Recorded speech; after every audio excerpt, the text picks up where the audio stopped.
관리위원회는 국대 인사입니다. 이번에 다시 이사가 감사를 선거 관리위원회부터 개지 개혁해서 새롭게 해야 됩니다.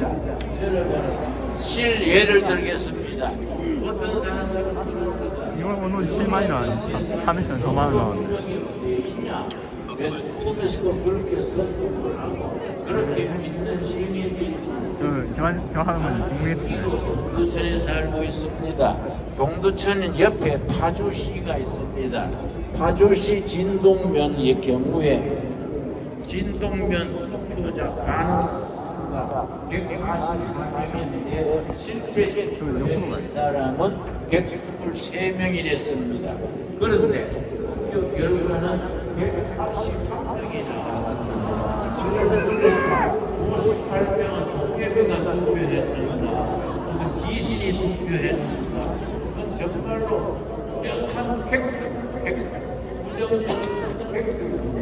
두 번째로 이 사전 투표, 이 사전 선거 이거 참 옳지 않은 겁니다.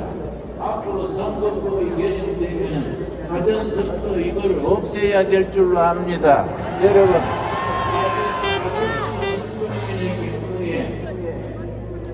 사전 투표는 44명이 했습니다. 진동면 경우에 사전 투표는 44명 했는데 표는 몇 표가 나왔느냐? 114명 나왔습니다. 70명 어디서 나타났습니까? 40. 그러고 파주시에 100세 이상이 70명 투표한 걸로 나오는데 여러분 153세가 투표한 걸로 나왔습니다. 여러분 197세가 투표한 걸로 나왔습니다. 희한한 일이지요. 197세면은 1823년에 태어난 사람이 투표한 것으로 그렇게 드러났습니다. 정말로 희한한 일 아닙니까? 이런 걸 우리가 제도적으로 바로잡아 나가야 됩니다. 여러분, 우리가 새로운 시대를 위해서 반드시 지키고 가야 될 일이 중국과의 관계입니다. 여러분, 지난번 3월 1일 날 우리가 탄핵 반대 시위를 하는데 한중국 통에는 반대 지지 시위를 했습니다. 내가 지나치면서 절반은 말을 하는 것 같아요. 그래서 내가 옆에 가서 니하오 그랬더니 미실미실 피해버리더라고요. 중국이 한국에 그리 관심이 중국은요 한국을 자기들의 무슨 위성 국가처럼 만들려는 아주 못된 생각을 하고 있습니다. 여러분 시진핑이 미국 가가지고 미국 대통령을 만나서 하는 말이 코리아는 옛날부터 자기들의 속국이었다. 그러니까 미국이 손대지 마라. 그런 식으로 말했습니다. 여러분 깜깜한 이진이 장장한 사람이요. 어떻게 코리아가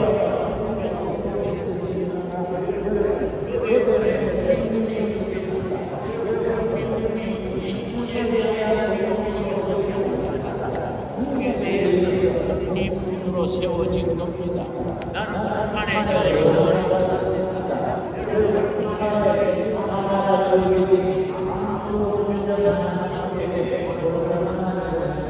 북한의 인도의 여인을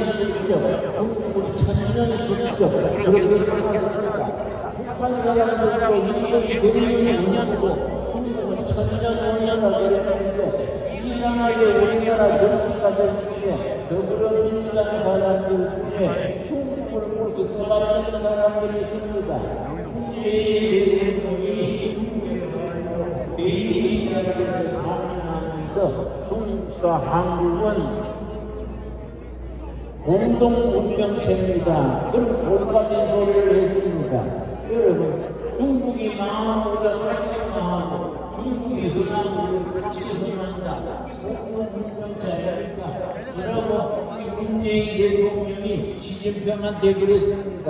우리가 중국의 1대1로 정책에 동참하겠다. 그런 겉은 소리를 했습니다. 그런 사람들이, 그런 생각을 가진 사람들이 국회당에 모이면 국회의사당이国민당 되지 않겠습니까? 여러분 참 이상합니다. 이게 실망이야. 중국 공산당 창립된 것이 1921년입니다. 100주년 되는 게 2021년에 100주년 기념대회를 했는데 전 세계 공산당이 전부 깃발을 뽑아놨는데 그 중간에 더불어민주당 깃발이 그 있었습니다. 참 이상하지요? 여러분 그거 알고 계십니까? 중국 공산당 100주년 창립 기념대회에 더불어민주당 당기가 꼽혀 있다는 거 나는 이해가 안 가요. 왜 그런 짓을 하는가? 이런 거 여러분 바로잡아야 됩니다. 여러분 우리나라가 정말로 중국에 대해서 얼마나 지난 세월에 어려움을 당했습니까? 여러분 우리가 이런 판에도 우리 더불어민주당의 국회의장 이원식 대통령 이원식입니까? 그 사람이 이 난장판에 중국 가가지고 시진핑 만나고 왔습니다. 뭘 하고 만나지 나 참 궁금해요. 여러분 이재명 우리 당 대표가 중한 미 대사 밑에 고개 숙여가지고 쎄쎄한 거 여러분 사진으로 보셨지요? 아 참 그 사람 조금 지능이 모자리는지 돌아버렸는지 여러분 우리 성경적으로 말하면 신약 구약이 안 들으면 지약이나 농약 먹어야 됩니다. 여러분 우리가 좋은 나라 만들기 위해서 정말 지금 좋은 현상이 일어납니다.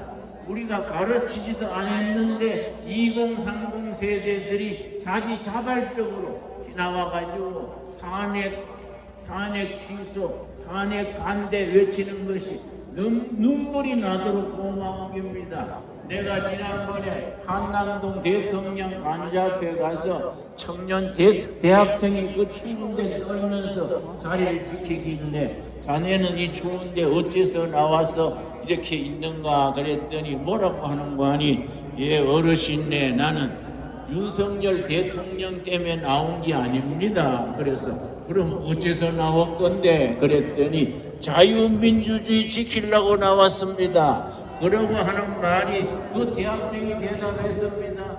우리가 중국식 사회주의 할 수 없지 않습니까? 북한식 공산주의 할 수 없지 않습니까? 자유민주주의가 이어가야 안 되겠습니까? 그래서 내가 얼마나 고마운지 내가 나이 있는 사람이 뭘 좀 도와주면 좋겠냐 그랬더니 따끈따끈한 우동국물 생각나네요. 뭡니까? 그 고기를 부셔있는 그 뭐라 그러죠? 무대의 국물 기억나는 생각납니다. 그래서 내가 얼른 밖에 나와서 2,000명 무대의 국물 해다가 내가 보급을 했습니다. 여러분 우리 청년들이 얼마나 고맙습니까? 그 2030 세대들이 그런 생각을 한다는 것이 우리나라가 미래가 있고 희망이 있는 증거라고 생각을 합니다. 여러분 끝으로 한 가지 더 말씀드리겠습니다. 우리나라가 정말 하나님이 복 주시는 나라인 것이 이번 계엄령 사태 이후로 한국 교회가 깨어난 것이 너무너무 감사합니다. 한국 교회가 그동안에 받은 많은 복을 누리는데 교회 안에서 머물러 있었는데 이번에 나라의 위기를 느끼고 교인들이 깨닫고 이렇게 추운데도 나와서 여러분 예배드리고 태극기 흔드는 것이 얼마나 감사한 일입니까? 나는 여러분이 이렇게 나와서 태극기 흔드는 거 거의 눈물이 날도록 고맙습니다. 하나님께서 우리 이 나라를 지켜주실 줄 믿습니다. 여러분 우리 특별히 개신교는 프로테스탄트 철치입니다. 프로테스탄트가 뭡니까? 저항하는 겁니다. 어디서 정치에 대해서 이기적인 정치에 대해서 어떤 이데올로기 주체 사상에 대해서 우리는 목숨 걸고 저항해야 됩니다. 여러분 우리는 제2의 전쟁입니다. 전쟁은 목숨 걸고 하는 겁니다. 여러분 우리나라의 운동권 계열에는 두 계열이 있습니다. NL그룹이 있고 PDV에 있습니다. NL그룹은 내셔널 리버레이션 민족해방전선이라고 해서 주사파라고 부릅니다. 우리나라 공무원 출신의 80%가 NL 계열입니다. 주사파입니다. 여러분, 김일성 주체 사상이 민족의 희망이다. 이런 정신 빠진 소리 하는 사람들이 청와대에도 들어가고 정당에도 들어가고 나라의 영향력에도 들어가고 여러분 이번에 보셨지요? 여러분 놀랬습니다. 헌법재판소 무슨 선거위원회 무슨 재판 곳곳에 그런 불합치들이 진지를 들고 있는 것이 나라가 얼마나 위험했습니까? 모르고 지나갔으면 우리가 그냥 앉아서 당하는 거이지요. 이럴 때 우리가 참 하나님이 보호하사 온 국민들이 계엄령을 통해서 깨닫고 이렇게 시위를 프로테스트 저항하게 된 것이 정말 얼마나 감사합니까? 한국교회는 이런 국민적 저항에 제2 6.25 전쟁에 우리가 앞장서서 나라를 구하는 우리가 전사들이 되어야 될 줄로 압니다. 여러분, 교인들 중에 엉뚱한 소리 하는 사람 옆에서 뭐라 그러십시오. 정신 차리라고 뭐라 그러십시오. 여러분, 로마서 12장 2절에 있습니다. 세상 풍속을 따르지 말고 예수 그리스도 힘입어 변화되어서 세상을 변화시키라 했습니다. 여러분 나라면 따라하겠습니다. 변화되어 변화시키자. 한 번 더 하겠습니다. 변화되어 변화시키자. 이 나라를 변화시키고 교회를 변화시키고 아시아를 변화시키는 성부의 서는 한국교회가 되어지기 바랍니다. 그렇게 되어가고 있는 줄로 압니다. 내가 독일의 끝으로 한마디만 더 하겠습니다. 내가 독일에 갔을 때 훔보르트 대학의 입구에 칼 막스의 유명한 말이 새겨 있었습니다. 지금까지의 철학은 세계를 해석만 했다. 그러나 지금부터의 철학은 세계를 변화시켜야 된다. 내 말을 믿고 감동을 받아서 속으로 생각하고 내가 설교할 때 문화를 인용하곤 합니다. 지금까지의 교회는 성경을 해석만 하고 교회를 지키기만 했다. 그러나 지금부터의 교회는 나라를 변화시켜야 된다. 우리 통일 한국 시대에 이를 때까지 우리 교회가 앞장서야 됩니다. 여러분 반드시 이루어질 줄로 믿습니다. 통일 한국 시대에 평양에 가서 같이 예배 드립시다. 여러분 가까운 시일에 백두산에 가서 여러분 수양에 열도록 합시다. 여러분 옛날에 독일의 이지한 철학자가 유명한 말을 남겼습니다.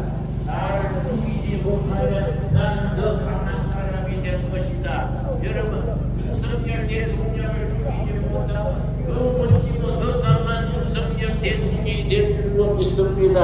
여러분 우리를 패배시키지 못하면 더 강한 우리가 정당한 목사가 되고 언론이 강한 세력이 되고 더 강하고 멋진 대한민국을 함께 이루어 나가게 될 줄로 믿습니다.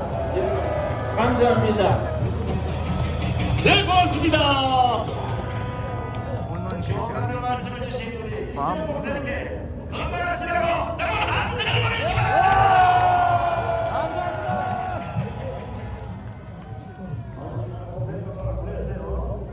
손인덕이 한다건데요. 자, 우리 목사님 연설 중에 우리가 아주 중요한 용어를 하나 가져왔어요. 이기려고 작전을 했다는 말을 해주는데 헌법재판관 8명은 만약에 김진우 목사님의 이 말씀을 거역하면 그렇게 애를 이기려고 작전하지 마시고 세상 거짓이야 진실로 판단하시고 시야관이 나오고 뒤에 그 진실에 입각해서 윤석열 대통령의 말을 닦아하시기 바랍니다. 자, 지금 용산을 출발한 근데 행동으로 옮겨가야 되는데 행동을 안 해요. 하잖아요. 저는 청소를 재미면 왜 이길 수 있습니까? 왜? 우리가 무경선수 타요. 쟤네가 재미면 이 사람이 가진 걸 갖고 시작해보면 너무 우리가 이기죠. 근데 그런 거 모르잖아요. 무조건 쟤네들이 하면 우리는 해야 된다. 아니거든요. 여기는 강의하는 거 같아. 세 사람이 한 명한테 이길 수 이거 나 인원간에 너무 강의한 거 같네 집에서. 나도 하는 거. 여러분 힘내서 우리 후손들을 위해서 정말 이 나라를 지키기 위해서는 우리 후손들을 위해서 우리가 분발해야 되고 우리 정말 기성세대들이 왜 젊은이들이 우리를 뒤로 돌리고 지네들이 잘했다고 떠드는지 그 이유를 자세히 한번 들여다보십시오. 대한민국 정파 무조건 내고 해라가 아니라 쟤네들이 무엇을 요구하는지도 우리도 받아들일 줄 알아야 되는데 그것은 전혀 안 합니다. 그래 놓고 젊은 친구들 보고 왜 건방지게 이러냐 저러냐 소리도 합니다. 근데 거기에 가서 보면요 정말 거기 나와서 열심히 싸우는 젊은이들 많습니다. 그 젊은이들을 향해서 우리가 박수 쳐주고 그들을 향해서 힘을 주고 우리가 그들을 위해서 정말 싸워서 이 나라 이민족 지키고 이 나라 이민족의 우리 후손들이 우리 손주들이 정말 잘 살 수 있도록 열심히 싸워주셨으면 고맙겠습니다. 또 하나 우리가 지금 현재 이렇게 보면 뭐 각종 세금도 많이 받아가는데 그 세금 받아가다가 주니까 걔네들 하는 일이 뭐 있어요? 정말 우리 민족 우리 국민들 못 살게 구는 것이 쟤네들이거든요. 저는 쟤네들한테 돈 줘야 될 이유 없다고 봐요. 그래서 저는 세금 안 내기로 합니다. 저분 세금 이야기가